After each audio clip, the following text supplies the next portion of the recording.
All right, it is time to start. It's 3 o'clock. Thank you everyone for joining us for this webinar on the Transformative Research Award. As a reminder, this webinar is being recorded, right? Yes, it is. Okay, it is being recorded and it will be posted online. The way this will work is that we will begin with some brief presentations, giving an overview of the Transformative Research Award and also about the review process. And following that, we will answer questions that were submitted to us ahead of time. They're broken down by topic, so we'll go topic by topic. While we are going through these, if you have any questions that pop up, feel free to ask them using the Q&A box within the, and we will try to answer them as if we have time and as best we can. Please know that we will not be handling specific inquiries or scientific inquiries, so things that I'm interested in, is my research a good fit, or these are my specific aims. I'm thinking we're not going to answer that here. That's best done offline. Scheduling an appointment with Dr. Ravi Basavappa here, who's the scientific officer. You can discuss those things with him. If we don't get to your questions or we don't answer it satisfactorily, you can always submit your question to our award mailbox as well, and we can answer it that way. That being said, to introduce our panel today with Ravi. I'm Ravi Basavappa, the program leader for the High Risk High Reward Research Program. The program includes the Transformative Research Awards. And I'm Becky Miller. I'm the program officer for the Early Independence Award. I manage that one, but I also help out with the High Risk High Reward Research Program in general. I'm Ellie Murcia, and I help with the operations of the HR program, which means budgets and this. Hi, I'm Lyle Tomlinson. I am the communications team for the High Risk High Reward Research Program, and I post a lot of highlights about the Transformative Researchers publications and also a myriad of other things.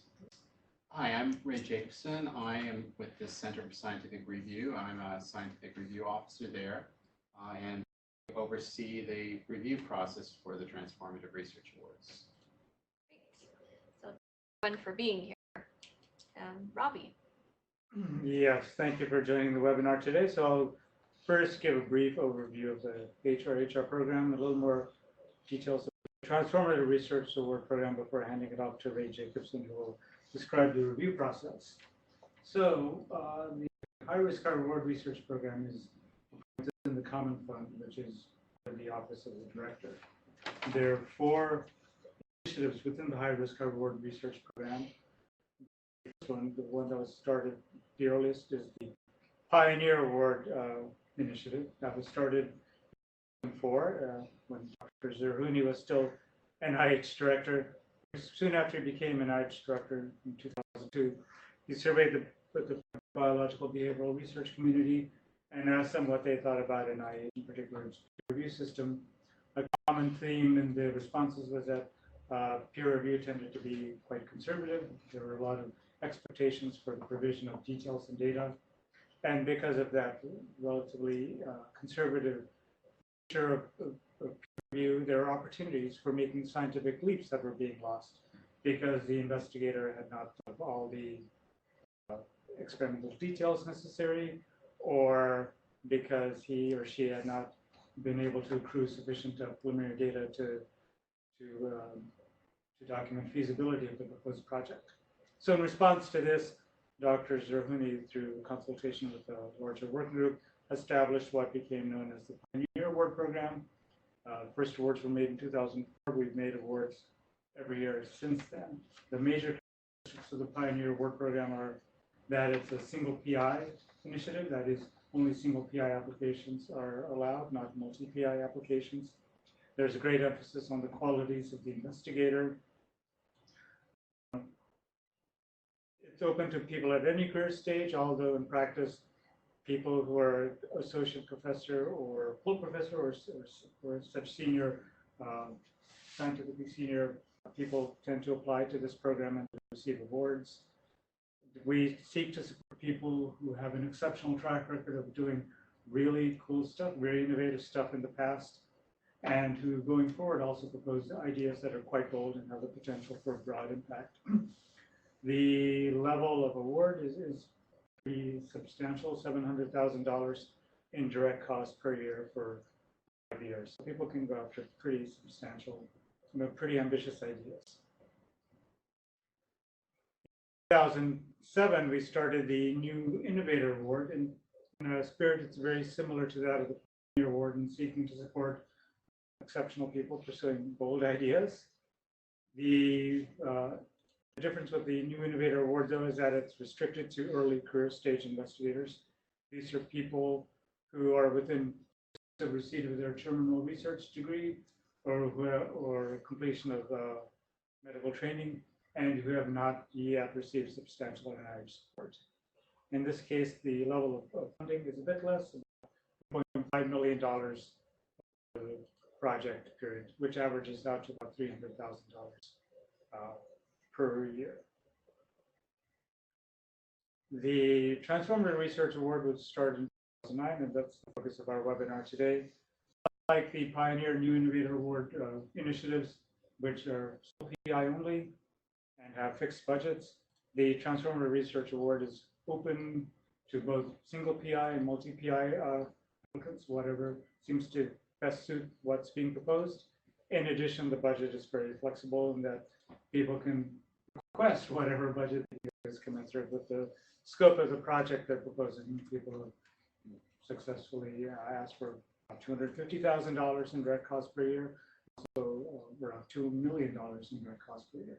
So whatever is really needed for the project that's being proposed. The final initiative in the High Risk High Reward Research Program is the Early Independence Award. This was started in 2011. Like the Pioneer Award and New Innovator Award, it's also person-focused, single PI applications only. In this case, the initiative seeks to support people who are just finishing their PhD or clinical training and want to launch pretty much to independent research, which is why sometimes we call it the Skip the Postdoc Award. It's for people who they are ready to launch into an independent research position almost immediately after finishing their research degree or clinical training. So all of these, since their inception, have had funding opportunities, and we expect that will continue. The receipt dates for tend to be in late August or early to mid-September. The commonality among all 4 initiatives is that we seek to support through these initiatives really high risk, high impact ideas, things that would not fare well in traditional R01 review, for example. Since these are risky ideas that are being proposed or should be proposed, we have very low expectations. We don't expect any preliminary data to be submitted, although people are free to submit data if they do that. But no expectations for such data. And any topic relevant to the broad mission of NIH is welcome. This is a program that's administered, that's managed in the office of the director. So anything that was within the broad mission of NIH is welcome. You may go through the website and see what areas have been funded before, and a particular area of pursuit has not been funded. That shouldn't dissuade you from submitting an idea anyway, if you think that it really does the spirit of the Transformative Research Award Program. The major consideration is whether it really is a high-risk, high-reward research idea that is well aligned with the spirit of the Transformative Research Program initiative, and not applications in neuroscience area in particular have been supported before. Two, when we like to try to diversify the portfolio of science that's supported by the Transformative Research Award Program, so you should keep that in mind as well. Before we continue, though, I should take time to acknowledge the High Risk, High Reward working group.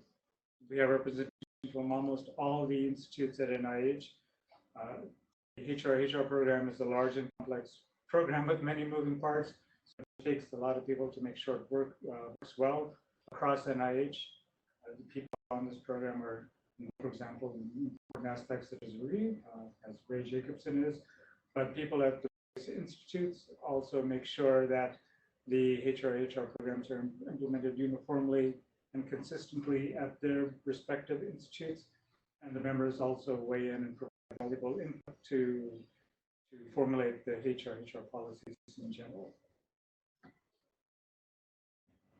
So I'll give now a little bit of an overview of the high-risk, high-reward about the Transformative Research Award Program.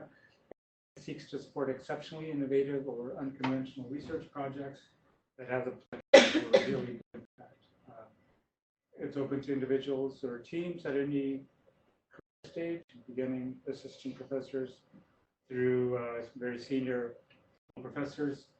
Most of the applications do tend to come from more established investigators, but it's really open to people at any career stage, and we have supported assistant professors as well. No preliminary data, again, are required. Most people do submitted applications successfully without providing any data. Most people tend to provide some data, just a glimmer of hope that what they can actually be achieved. Concerned about providing too much data. If you provide really substantial data, then reviewers may say, well, everything looks eminently feasible. It's better suited for a conventional R01 than a transformative research award. Budgets are flexible.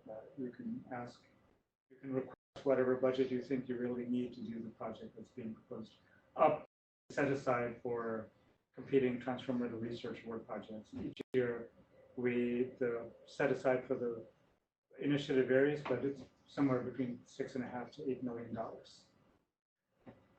Prior approval are required for large budget requests. Often, if the budget exceeds $500,000 in direct costs in any given year, then you are asked to secure approval from NIH. But in this case, prior approval for large budgets is not required, since in the FOA we state that large budgets are acceptable. Although we use the standard application packet for the Transformative Research Award, as is used for the conventional R01, we use the application in a very different way. For example, the research strategy, it's 12 pages long as in the standard R01, but we ask applicants to address ideas of programmatic interest, not to structure this component as they might for conventional R01. For example, we ask the applicant to address explicitly what is the scientific challenge, the significance, the potential impact of if the proposed research is actually successful. What is the innovativeness of the approach? Why is this actually suitable for the award? And we ask the applicants to state, to provide a statement in their application that a detailed experimental plan is not being provided because the FOA indicates that the applicant should state in the application that a detailed experimental plan is not being provided. This helps the applicants as well as reviewers stay on track and especially to remind the reviewers that this is not a standard R01 application, but rather a Transformative Research Award application. So with that, I'll hand it over to Ray. Okay, thanks, Ravi. So I'm Ray Jacobson. I've been running the review of the Transformative Research Awards for about 4 years now. I think that's about right. I've lost track. It's been a few. So I want to give you a brief overview of how the review works. It's not a standard review, and it was designed in a non-standard way to really, I think, enhance the nature of the transformative nature of the program and the high-risk reward applications to get away from some of the conservativeness that you might see from a typical CSR study section. So if we have the next slide.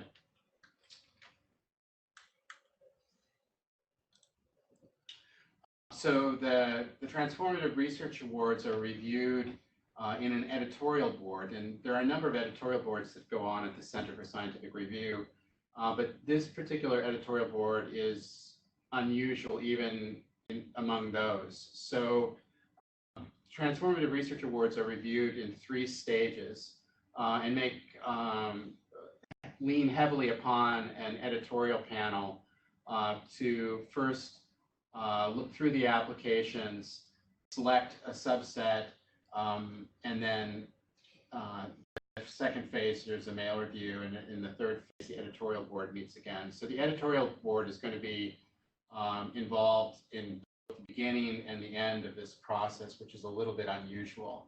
And I'll expand a little bit about each of those phases on the next several slides. So the first phase of the editorial panel, the applications are received. This slide, I think, was a bit dated since we get the applications now in September instead of October, but the time frame is still roughly correct. And the numbers of applications vary from year to year, but it typically is a few hundred applications, and in the past there have been many, many more than that, so it really just depends on the particular application year. The job as the review officer for this group is to try to find a set of editors, typically between 12 to 14 very high-level senior scientists that are drawn from diverse scientific areas. And we try to find people that are roughly placed into most of, not all of the segments of the NIH research portfolio. So it tends to be a very, very broad panel. These tend to be senior level people who probably have never sat on a panel together, because you may have scientists, you'll have engineers, you'll have synthetic chemists. All are looking at different research in their own work, but we ask them to come together and provide input across the whole range of applications that are received for the Transformative Research Award. So I think key features of the way this review is done is that these editors are actually asked to look at a very, very large number of applications relative to what other review processes use at CSR. And that's to try to give them a sense of scope of the transformative nature of the application. So the idea is that if they look at a large enough number of them, that they'll be able to have a sense of applications truly stand out as being potentially transformative to that particular area of science that the application is centered in. So each of the editors looks typically at someplace between 50 and 60 applications. Now, because the applications are from such a broad range of topics, and we really want the editors to look at things from a sort of a generalist perspective, the applications are actually randomly assigned. So unlike other reviews at CSR where we would go out and find a reviewer and match 3 reviewers to each application, during this phase, we ask the editors to look at 50 or 60 of these applications. Most of them will be outside of their own area, and give us their opinion about, when they read it, aside from feasibility, does the application convey the sense that if successful, that application could have a paradigm shifting or transformative impact on that particular area of science. The applications that are submitted during this first phase are viewed by 4 different editors. So we have 4 people look at each one of these applications, and they provide an initial preliminary score. The scores are collected, and the top scoring subset of applications, plus any of the applications that the editors thought were particularly interesting, regardless of score, will be selected and will move forward during the next phase of review, which is a more targeted expertise mail review. So on the next slide, we can see phase 2. Typically, the editors look at the first set of applications between October through December, so they have a month and a half to 2 months to look through their 60 applications. They come back with scores, those are tabulated, and we come up with a preliminary list of the most transformative of the applications on first view. those applications, that subset of applications that are picked, typically we do about a third of the applications that are received get sent out for mail reviews, something in the order of 70 to 80 applications. And each of those applications that are selected by the editorial board will be distributed throughout the entire Center for Scientific Review to the area CSR that would normally cover that area of research. So if the application is an engineering application, it would be sent to one of our rated review groups that handles engineering, and we would ask that review cluster to try to find reviewers who are targeted particularly to that application. So every transformative research application that advances to phase 2 will have 3 specific editors that have targeted expertise assigned to it. They will look at the application, they will write critiques for us. And the mail reviews that are submitted by the mail include only written comments addressing the significance, the transformative impact, the qualifications of the investigators, the level of innovation, the approach in the research environment. But the mail reviewers do not provide scores. The scores will be determined by the editorial board later during phase 3. Typically, we get the applications selected for the mail reviews in the middle to end of January to beginning of and those are sent out to the IRGs to find reviewers. And completed mail reviews are submitted back by the mail reviewers and those feed into the third phase of the review. And then the third phase of the review is going to take the information gathered from the expert reviews, those 3 mail reviews, along with the applications. Now we have about 70 to 80 applications left. Those are the ones that went out for reviews. The other applications that didn't make the mail reviews have been triaged and set aside. Those applications that did not go out for mail reviews are not going to receive any type of feedback from reviewers. There'll be a statement in the summary statement that is going to reflect the process that was carried out.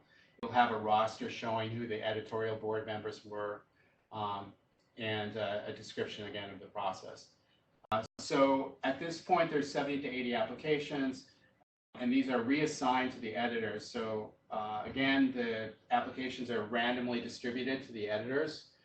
Each editor at this point is given 25 to 30 applications to look at the corresponding mail reviews from phase 2 that came in. And again, 4 editors look at each one of these applications. They read the mail reviews and take into account, but it's really their own assessment of what they think the transformative impact, the likely transformative impact of that application is to be, that plays the final role in their determining an overall impact score for the application. The editors provide overall impact scores by the end of March for the 30 applications that they've received. And then we take those scores, come up with a list, discussion list for face-to-face meeting that happens typically the first or second week of April. And we have the panel members assemble in the, typically in the Washington, D.C. metropolitan area someplace. And we sit and we talk about the top scoring applications for a one-day meeting that takes place in early April. And each of the application is discussed and all the editors vote to score the applications. And so those scores then become the final scores. The applications are ranked and that information is then passed back to Ravi and his group to come up with a funding plan based on the results of the review.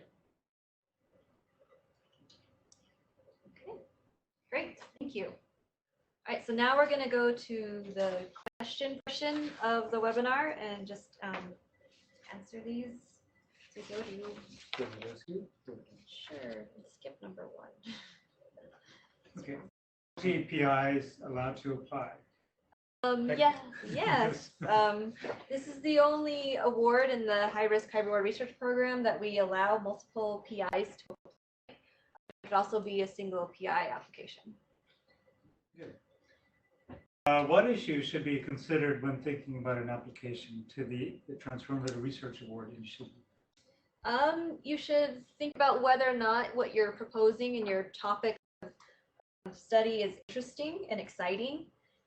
You need to remember that since you have reviewers who are going to be outside of your field, they also need to agree that this is something exciting and interesting.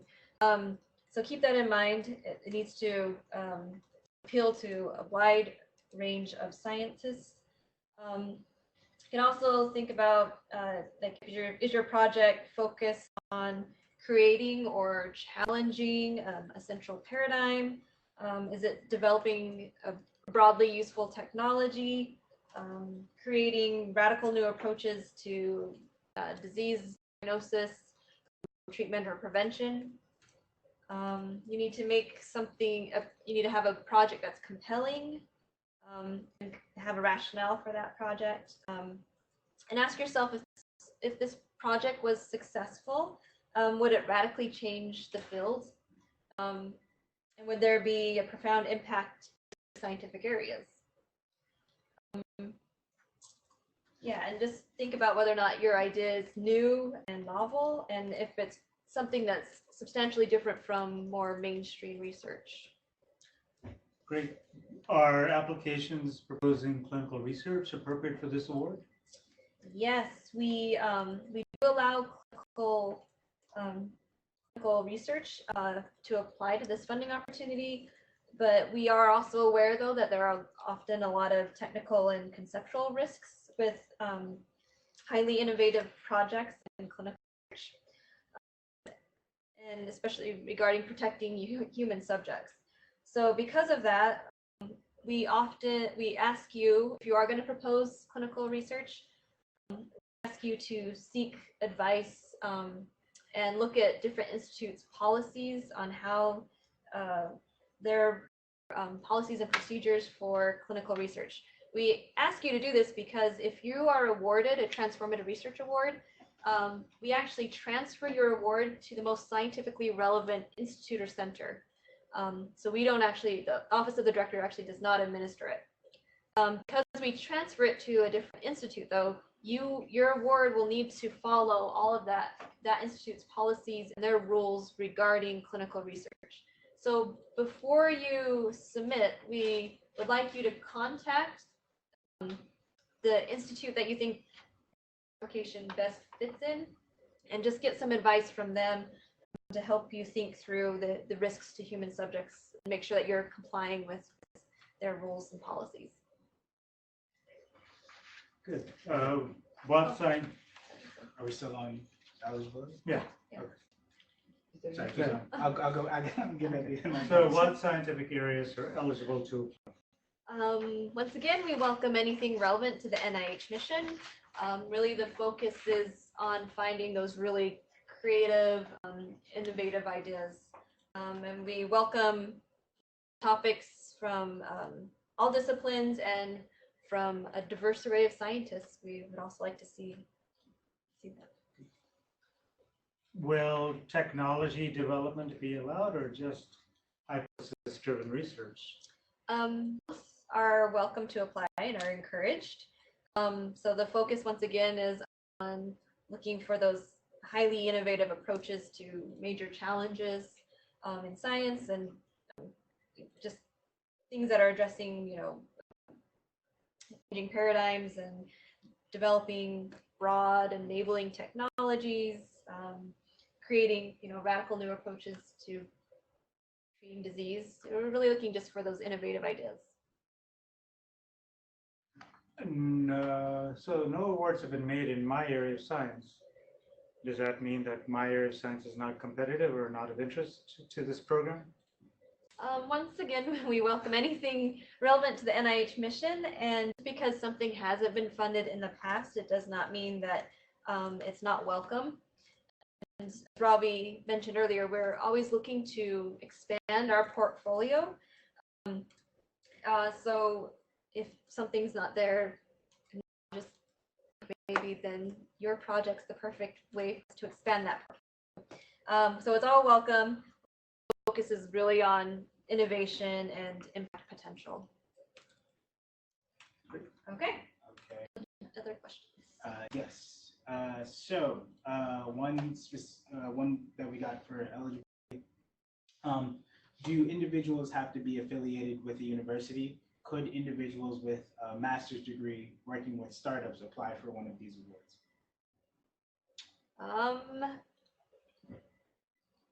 If you need to have an institution that is willing to support your and you, so are allowed, but once again, you'd have to meet the requirements of a kind of an independent researcher to apply as a PI on the application. And if you have a master's, well, you still need to be able to document that you have a record of accomplishment in scientific pursuits. That's it for eligibility. All right, great. Okay, moving on to application and submission. All right, do you have example applications for me to look at? Nope. No, but we are working on getting example applications posted on our website. But in the FOA, we do provide an overall framework for applicants to structure the research strategy component. We ask you to explicitly address those items that are mentioned in the FOA. And within that framework, then people are use whatever approach that they think will make it easy for the reviewers to really understand what they're proposing. Do I need to submit a specific aims page? Yes, you do. The specific aims page for the Transformative Research Award Program, the format is very different than for a standard R01. Instead of articulating 2, 3, or 4 specific aims or things that you instead we use a specific aims page for the Transformative Research Award Initiative to serve as a one-page distillation of what's being proposed, why it's significant, why it's innovative, what the underlying rationale and insights are, so that it serves as a one-page summary of why what's being proposed really is well aligned with the spirit of the Transformative Research Award Program. It's very useful for the reviewers in their assessment, in their first pass at looking at the applications to get a sense of what's being proposed. If I can interject one point from the review, it's really very, very important for the applicants to do a very clear job of explaining the information Robbie talked about, because the editors really rely on that single page when they're making their initial pass through the applications. And so you want to be very, very clear about how you put the information about why it's transformative, why it's going to be significant, what it's going to do to change your field. That's very, very helpful. And write it such that, in language such that it's easy for people well outside the field for them to easily appreciate what's being proposed really is exceptionally innovative for the field, why it does have the potential for impact. And that goes to the research strategy component as well. As Ray mentioned, you'll have people who are not in the field as well as people who are experts in the field looking at it. So it's a challenging application to write, admittedly. It has to be to people who know something about the field. So again, can be appreciated by people who are well outside the field. And the reaction you want is, oh wow, that's so cool, from people who are both knowledgeable as well as from people who are more naive scientifically. And how large should the project be that is being suggested, and is there a penalty for being overambitious? There is a penalty for being ambitious. I mean, you can be ambitious and you know what the overall set aside for the initiative is, 6.5 to 8 million. Nobody's gone for the entire pot of money. But you can go after ambitious ideas. One way maybe to get a sense is to go on our website and what we've supported through the Transformative Research Award Program. You can get a sense of the different scales of projects that have been proposed successfully. And do I need to include preliminary data in my application? Provision of preliminary data is not required. Most people do provide some data, again, to give some tantalizing sense that what is being proposed can actually be achieved. But will including that preliminary data be counted against the innovativeness of the proposal? Preliminary data can provide the foundation or the springboard for what's being proposed. And what's the difference between the Pioneer and Transformative Research Award, and how do I know which one to apply to? The major differences between the two initiatives are that Pioneer Award is single PI only. Transformative Research Award, single PI applications, multi-PI applications are welcome. For the Pioneer Award, the budget is fixed at $700,000 indirect costs per year for 3 years. For the Transformative Research Award, the budgets are flexible. For the Pioneer Award, there's a great emphasis on the qualities of the investigator. A great deal of attention is paid to the record of accomplishment. It's very much a person-focused award. The Transformative Research Award, although investigator qualities are considered seriously, there's more of an emphasis on the project. And are there priority research areas for the Transformative Research Award? No, there are not. Anything within the broad mission of NIH is welcome. Yes. So a few questions which basically revolve around the same idea, which is what is the success rate for the array? Success rate is about 4 to 5%. So it's pretty competitive. And there's something along these lines, but slightly different. So if someone is interested in what the success rate of the TRA is as compared to the Pioneer in order to make a decision about which one to apply. Success rate is actually about the same for the Pioneer Award, 4 to 5% in the past several years. So it's equally competitive. The question is, how deep should the research approach be? So we ask that a detailed experimental plan not be provided, but still, the reviewers need to have a clear sense of what it is you want to do, why you want to do it. They should be convinced by what you write that you have thought deeply about the project, that you have considered what you think are the major challenges, the potential pitfalls, that you've thought of alternate approaches. They need to be convinced that you will pursue the research in the most rigorous, robust, and reproducible manner possible.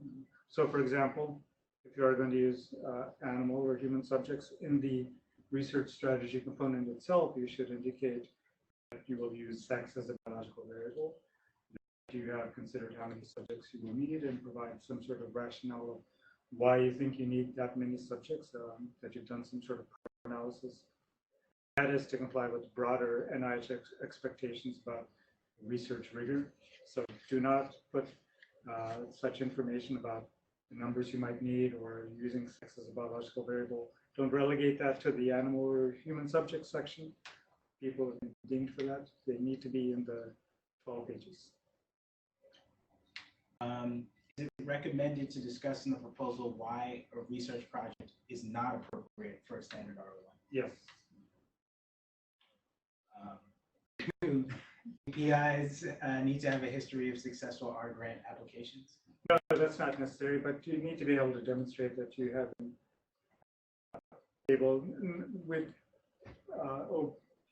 been able to overcome, for example, substantial technical conceptual hurdles in the past, that you have been bold in challenging paradigms, establishing new paradigms, but you don't need to have a track record of NIH funding.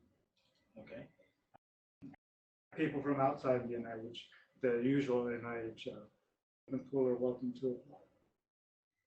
And another question, is an award always made, or is it possible that no awards are given in a different cycle? That is the criteria for choosing a winner based on the relative pool, or is it more objective?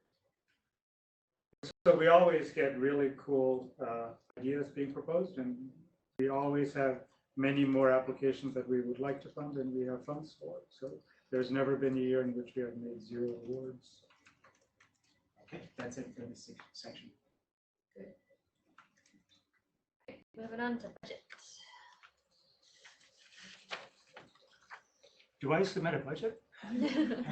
Yes, for this award, yes, you need to submit a budget that's justified and commensurate to the project needs over the project period.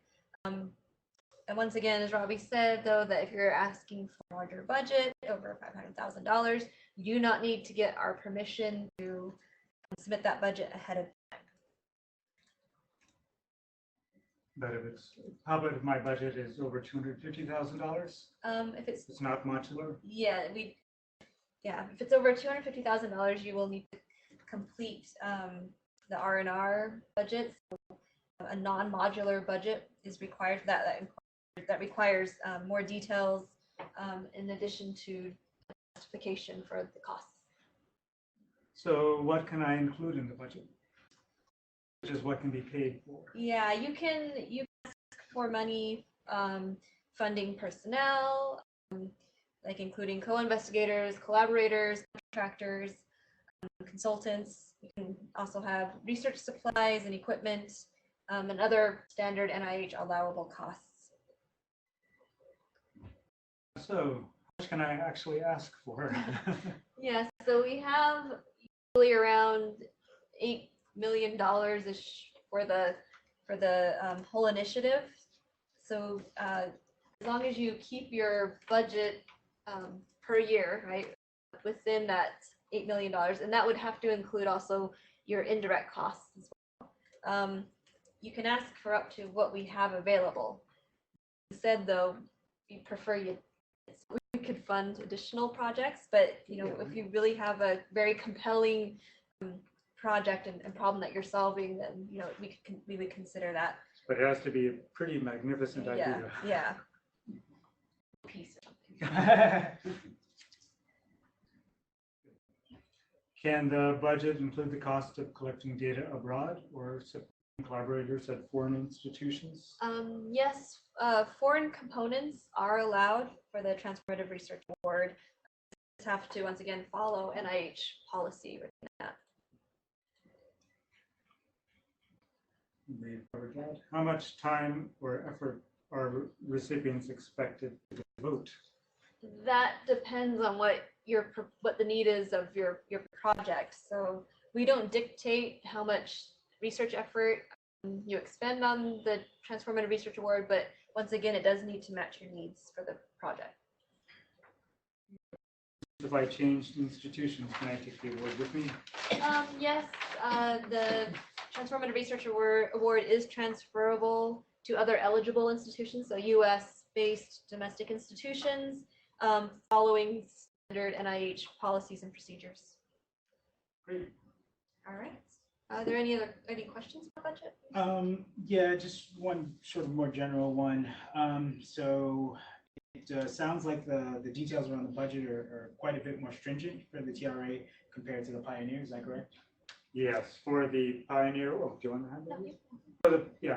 So as Becky said, if you use the standard budget forms for the versus the Pioneer, if the budget exceeds $250,000 for the TRA, you need to provide detailed budget information. For the Pioneer Award, the application format is actually very different. For the Pioneer Award, you just say you want $3.5 million, and no, we don't ask for any other information past that. Okay, we're good for a budget. Okay. Right. On to review. Okay. All right. So Ray, will the grant application be reviewed by a specific institute? These are trans NIH applications. They come from all different branches of NIH's portfolio. So the review is handled by the Center for Scientific Review and not by a particular individual IC. Do I need to suggest a specific review study section? No, there's no need to suggest a review study section. There is a special panel that's assembled every year for this, and all applications responding to this particular FOA are assigned to that special panel assembled for the Transformative Research Awards automatically. And how are the reviewers selected? The reviewers are selected in two ways. So during the assembly of the editorial panel, those members are selected by me. I look for individuals who are National Academy members, perhaps head of institutions, heads of large departments, with a broad range of scientific expertise, a record of accomplishment, NIH funding, previous review experience, those sorts of metrics. And we try to bring in a pretty broad panel covering as much scientific scope as we can. That's the editorial phase. For the mail review phase, the applications that were selected to go out for mail reviews are sent to the various portions of the Center for Scientific Review. So, for example, behavioral science applications would be given to the Division of Behavioral and Population Sciences, and they would them to their particular review groups. And the SROs, the review officers who have the most expertise in that particular area of science that the application is coming from, will actually identify reviewers for them. So the target expertise is identified by the staff members who really specialize in the area of that application. And may I request to exclude a specific reviewer if there's a conflict of interest? Yes, you can. So that information can be included in the cover letter with the application, and those are looked through by myself, and those conflicts are taken into consideration as we assemble the editorial panel and also the mail reviewers. Right, and will the reviewers focus on the most?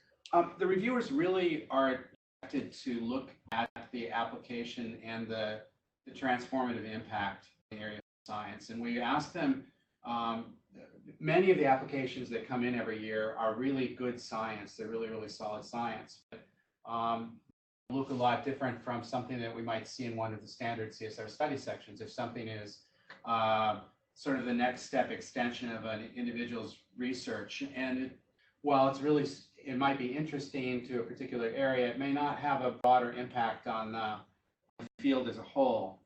So the area of science, there's not any particular focus, but how what's being proposed in the application is going to affect that particular field really is what the editors look at and talk about when they're at the meeting. Is it okay to contact previous reviewers to look over my application prior to submission? No, that would not be an acceptable behavior. It's never okay to contact reviewers from a study section. You should actually talk to other investigators at your institution or contact your program officer if you would like to discuss what's in your application and how to structure it. Those would be better venues to pursue. And then there's a question that actually opened it up to Ravi. Will awards be granted based on scores or at the discretion of the program director? By me. No. No. So we have, as I displayed and described, we do have a large working group that helps to implement the high-risk, high-reward research program, including the Pioneer Award program. Their duties are to help in the funding plan development. The overall approach we take is that we have a certain amount of money for the initiative to support competing awards in a particular year, and we use 75% of that allocation to support applications based on priority score. And then with the remaining 25% of the allocation, we engage a subset of the working group members to go through all the other applications and assign priorities to those applications. The major things we consider are whether or not the application really does present a scientific opportunity for making advances in science, whether or not what's being proposed really is cutting, for example, whether it's submissions of multiple institutes at NIH, and whether what's being proposed is underrepresented in the portfolio of science that's supported by the Transformative Research Program. So then through this exercise, we come up with a ranking of the remaining applications and decide how much money we have to support with applications. In addition, so the Common Fund, excuse me, in addition, so the Common Fund will support most of the awards. the individual institutes at NIH also are invited to support applications of their choice using their institute funds. So typically we add a couple more awards to the number of awards that we were able to make each year through institute support. A few review-related questions that I will be asking, and then some questions that are outside of the topic of review. So I will go through my topic. So will PIs be informed whether their application advances to phase 2?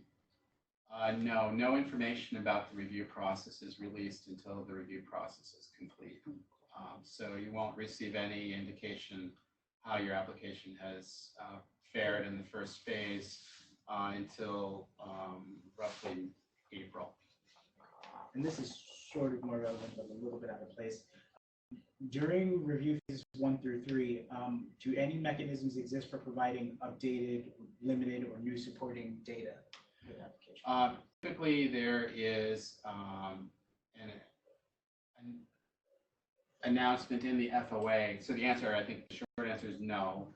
We don't accept updates to the research plan for these applications. There's a natural disaster. Yes, except in the case of, in some very limited cases, hurricanes, tornadoes, those sorts of things. Asteroids. Right.